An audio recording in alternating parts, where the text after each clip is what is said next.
Assalamualaikum warahmatullahi wabarakatuh. Waalaikumsalam warahmatullahi wabarakatuh. Selamat pagi adik-adikku kelas 7. Sini saya akan mempresentasikan tentang makalah COVID-19 dan cara memengaruhinya. Pertama, kenalkan, nama saya Tegar Satria Eka Sampurna, kelas 1B pagi, Prodi Pendidikan Bahasa dan Sastra Indonesia, Universitas Pekalongan. Langsung saja pada presentasi pada pagi hari ini, saya akan menunjukkan poin pertama ada bab 1 yaitu pendahuluan. Di situ ada poin A yaitu latar belakang, di mana hal yang terpenting dalam kehidupan sehari-hari, kehidupan manusia yang pertama yang sangat penting itu adalah kesehatan. Namun terjadi di Indonesia saat ini adalah maraknya wabah COVID-19 atau virus corona yang disebabkan atau bisa mengakibatkan kematian pada manusia. Virus ini terdeteksi muncul pertama kali di Wuhan pada Desember 2019. Virus corona merupakan virus yang menyerang saluran pernafasan dan menyebabkan demam tinggi, flu, batuk, kemudian sesak nafas, serta nyeri tenggorokan.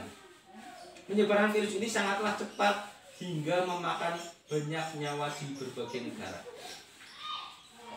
Awal mulanya warga Indonesia yang positif terdeteksi oleh wabah virus corona itu ada 2 orang. Namun beberapa bulan kemudian, karena virus itu penyebaran lewat udara, jadi saat ini itu di Indonesia sudah mencapai 5.000 bahkan 6.000 orang yang positif COVID-19 pada sekarang ini. Kemudian selanjutnya, dengan maraknya virus corona ini, akibatnya dari perkantoran, sekolah, kemudian pabrik itu lumpuh total. Bahkan sempat ada program atau di lockdown. Kemudian perkuliahan pun ini saat ini juga terjadi dampaknya COVID. Jadi lumpuh total untuk kehidupan ekonomi di Indonesia. Selanjutnya, tidak hanya itu, bahkan tempat ibadah pun, masjid, gereja, dan lain sebagainya itu ditutup. Karena virus corona ini menyerang pada manusia yang beraktivitas secara berkerumun, juga berjabat tangan pun saat ini tidak dilakukan, cukup dengan salam biasa. Itu yang terjadi pada saat ini, itu karena akibat virus corona. Kemudian mengingat banyak sekali masyarakat yang masih meremehkan adanya virus corona ini, saat ini belum terjadi atau ada obat yang bisa untuk membasmi atau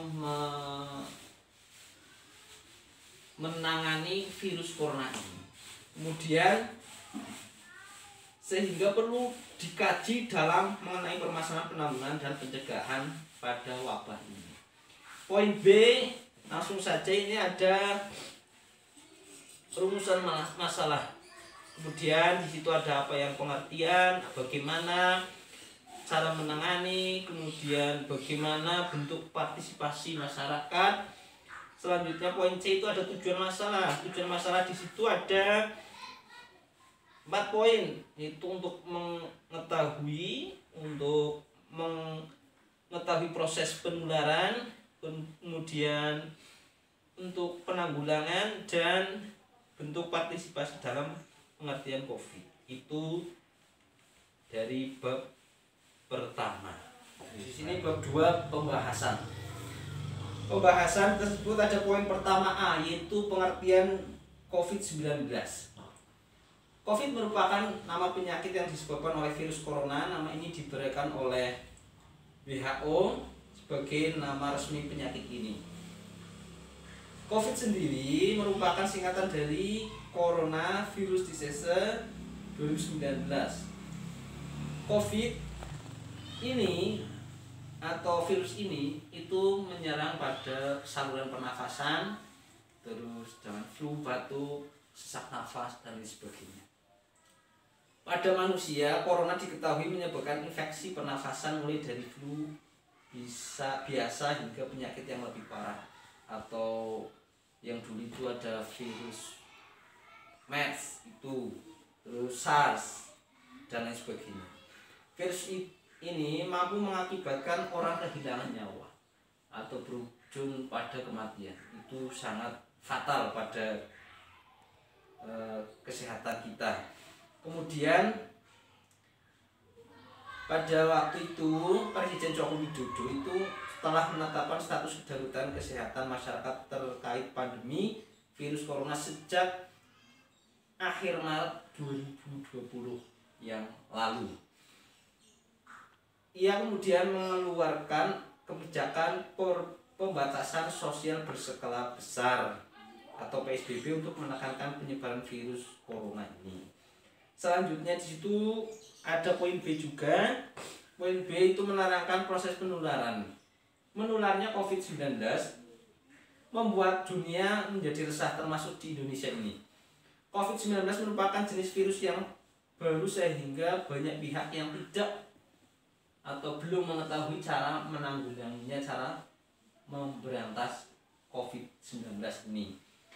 Di mana dalam undang-undang telah memuat banyak hal terkait dengan karantinaan kesehatan. Pihak yang berwenang menetapkan kedaruratan kesehatan masyarakat dan lain sebagainya.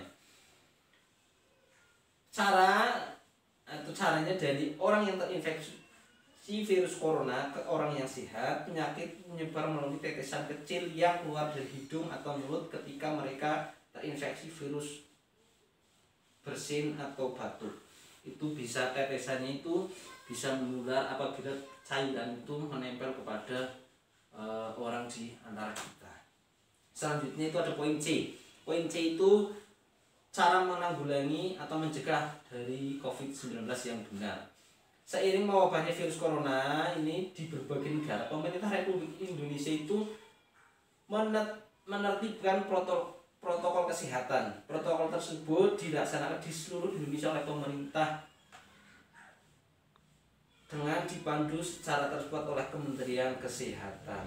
Adapun salah satu protokol kesehatannya itu apabila kalian semua merasa demam, kemudian lebih dari 38 derajat Celcius panasnya, itu kalian itu harus ya jangan dulu keluar rumah, bermain dan sebagainya. Itu kalian harus dikarantina mandiri di rumah, diam, maksudnya istirahat. Kemudian jangan lupa diusahakan ya pakai masker apabila keluar rumah, kemudian jauhi dari kerumunan, bahkan jangan sampai ya di pasar dan sebagainya itu ya saat ini dijauhi dulu, ke mall dan sebagainya. Itu kemudian dan usahakan untuk tidak menaiki kendaraan massal, jangan dulu berpergian keluar kota atau bahkan berpariwisata, berliburan, itu jangan dulu, karena yaitu virus corona itu menyebar melalui dari kerumunan itu. Tidak hanya itu, juga dari udara, siklus udara itu juga bisa melalui itu. Kemudian cara secara umum pencegahannya itu ya kita pertama rajin mencuci tangan apabila setelah kita keluar rumah, mencuci tangan, memakai masker, kurangi berinteraksi dengan orang lain, gaya hidupnya sehat, jaga imunitas, makan makanan yang bergizi. Ketika bersin dan batuk ya sudah kita tahu etikanya, bagaimana cara bersin dan batuk itu yang benar. Kemudian serta jangan lupa selalu berdoa kepada Tuhan Yang Maha Esa. Ya, lanjut ke poin D. Itu ada bentuk partisipasi dalam memerangi COVID-19. bentuk partisipasi pada memerangi COVID-19 ini, pemerintah menerbitkan dengan gencarnya kebijakan Merdeka Belajar era Menteri Nadiem Makarim. Itu negara digegerkan dengan wabah virus corona. Kebijakan yang diberlakukan saat ini adalah belajar di rumah atau daring. Sebagaimana dikatakan oleh Bapak Presiden pada waktu lalu di Istana Bogor pada tanggal 15 Maret 2020, yaitu dengan kondisi ini saatnya kita kerja dari rumah, belajar dari rumah, ibadah di rumah. Hal ini sudah berjalan sejak 1 bulan lebih, bahkan hampir 10 bulan lebih itu yang sudah kita laksanakan, di mana sekolah diliburkan, kemudian pabrik-pabrik ditutup, proses belajar mengajar tetap berjalan walaupun melalui daring atau belajar dari rumah. Guru juga mengajar dari rumahnya masing-masing. Kemudian pembelajaran di rumah bisa menggunakan model pembelajaran mandiri, pembelajaran online, kemudian pembelajaran berbantu dengan ICT, kemudian menggunakan model berbentuk mandiri. Itu salah satunya dari bentuk partisipasi dalam memerangi COVID-19. Pemerintah menerapkan kebijakan akan hal tersebut dengan tetap belajar di rumah, kerja dari rumah, dan ibadah dari rumah. Hal ini bertujuan untuk mengantisipasi penyebaran virus corona. Adapun pembelajaran online itu atau daring merupakan sistem yang menggantikan pembelajaran sistem tatap muka dengan melalui via online dengan media handphone atau laptop seperti ini. Itu yang kita saat ini sedang melaksanakan. Dengan demikian sangat dapat dikatakan bahwa termasuk orang yang ikut berpartisipasi dalam memerangi COVID. Jadi ini kita juga ikut dalam berpartisipasi memerangi COVID-19 dengan cara apa? Belajar daring, kemudian melalui media mandiri, maksudnya melalui handphone, laptop, dan lain sebagainya. Kemudian terdapat cara dapat dilakukan pembelajaran online berjalan dengan efektif. Di antaranya biar kita berjalan efektif walaupun melalui online, itu ada poin-poin. Yang pertama itu tetap mengoptimalkan manajemen waktu pada saat belajar dengan cara teratur. Jadi kita memanajemen waktu biar kita belajar online ini dengan baik, tidak maksudnya tidak waktunya itu terisolir, tidak beracak-acakan, tidak seperti kalau tatap muka itu sudah pasti masuk jam 7:30, pulang jam 12. Kalau kita daring di rumah kan ya itu pertama harus efektif waktunya, kemudian mempersiapkan peralatan yang dibutuhkan belajar online berlangsung seperti HP atau laptop. Itu belajar dengan serius, jangan sambil bermain, sambil bercanda. Itu juga bisa mengurangi belajar kita, tidak fokus. Kemudian tetap menjaga komunikasi dengan pengajar. Jadi kita belajar juga sambil berkomunikasi dengan bapak ibu guru kita. Jadi apa yang kita tidak pahami, kurang paham dan sebagainya, kita bisa langsung berkomunikasi, menghubungi bapak ibu guru di sekolah atau di rumah.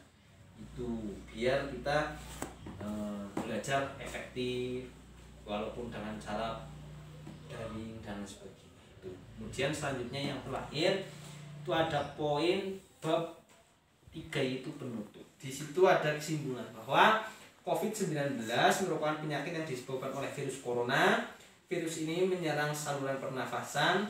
Gejala COVID yang paling umum adalah demam lebih dari 38 derajat Celcius, kemudian kelelahan, batuk kering. Beberapa orang mungkin mengalami sakit dan nyeri hidung, tersumbat pilek, sakit tenggorokan, dan diare. Itu proses benar terjadi ke orang sehingga perlu adanya pencegahan yang harus dilakukan. Kemudian ada pun penanggulangannya, cara pencegahan yang benar Yang pertama menjaga pola makan, gaya hidup sehat, rajin berolahraga, kemudian apabila keluar rumah tetap memakai masker, terus mencuci tangan, yaitu kita menerapkan 3M. Yang pertama menjaga jarak, mencuci tangan, terus memakai masker. Itu yang dapat saya sampaikan dari presentasi tentang COVID-19 dan cara membangun. Apakah ada pertanyaan untuk sampai di sini? Mungkin Mas Sandy atau Mas Abbas, atau sudah paham sampai sini? Sudah paham? Oh iya, kalau sudah paham, ya intinya kita selalu jaga kesehatan dan jaga diri kita baik-baik dengan adanya virus corona ini.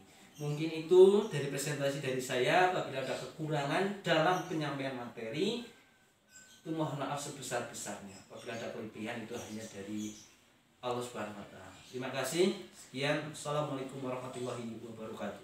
Waalaikumsalam warahmatullahi wabarakatuh.